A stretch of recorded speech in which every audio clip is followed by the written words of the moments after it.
समझ सकता हूँ, तुम बहुत तकलीफ में हो। मैं ये भी जानता हूँ कि तुम बहुत स्ट्रांग लड़की हो, तुम संभाल लोगी खुद को।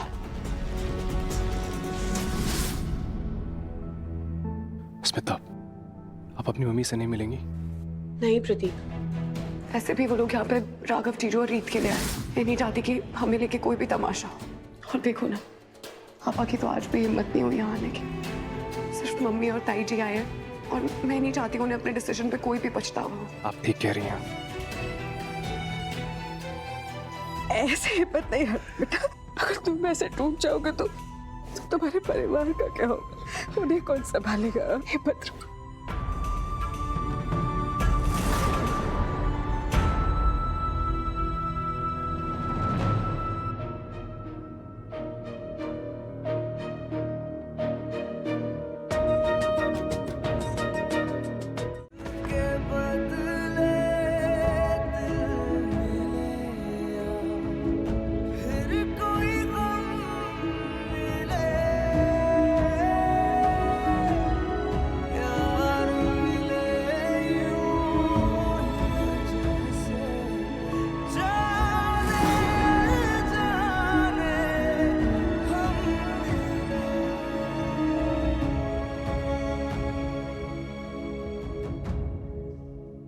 आज के बाद इस घर में कदम मत रखना रीत चौधरी।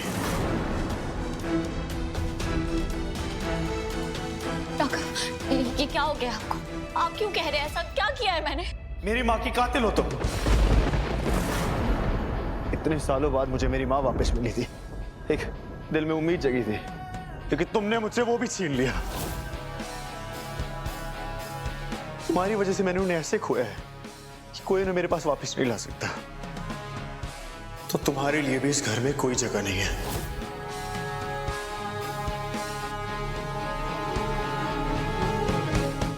दोबारा मुझे अपनी शक्ल मत दिखाना। नफरत है मुझे तुम्हारी शक्ल से, तुम्हारे नाम से रीत चौधरी।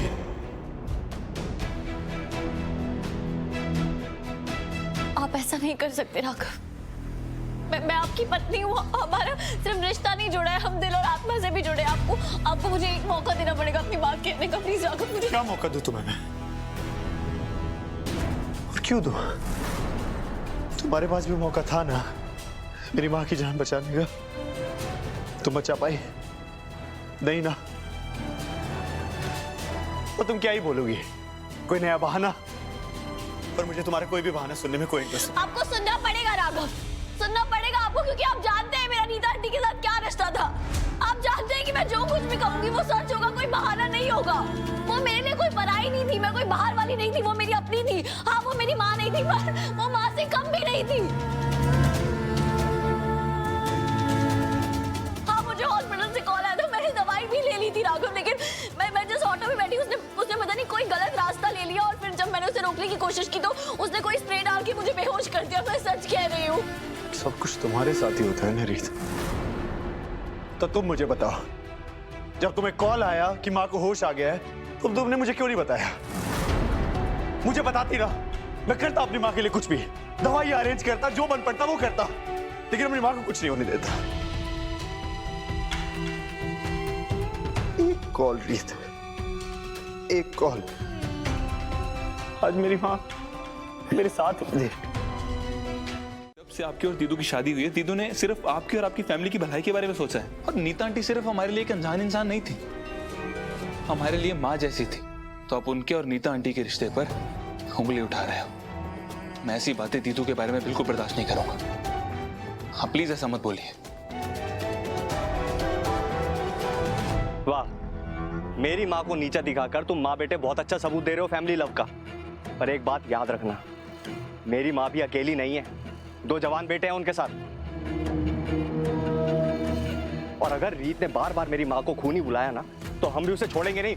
वीरू भैया बिल्कुल ठीक कह रहे हैं। चुप कर प्रतीक। लेकिन माँ, चुप कर वीरेन, तुम दोनों के सामने हाथ जोड़ती हूँ। इस वक्त मेरे बारे में कोई बात नहीं करेगा, कोई मेरे बारे में नहीं सोचेगा।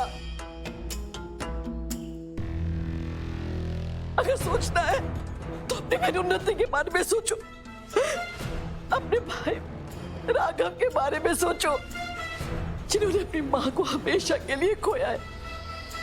हम राघव से कितना भी प्यार करते हो, लेकिन उसके दिल के दर्द को, उसके आत्मा के दर्द को हम महसूस नहीं कर सकते, और नहीं तुम महसूस कर सकते हो। ध्रुव, होगा तुम्हारा नीता के साथ एक खास रिश्ता, वो तुम्हारी माँ जैसी थी, तुम्हारी माँ नहीं थी।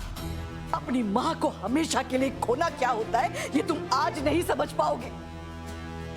आज अगर तुम्हारी माँ स्वर्ग सिधार जाती, तुम क्या आज भी ऐसी बात करती? नहीं ना। राघव अपनी माँ से इस दुनिया में सबसे ज्यादा प्यार करता था, ये बात तुम जानती थी रीत, फिर भी तुमने राघव की माँ को छीन लिया।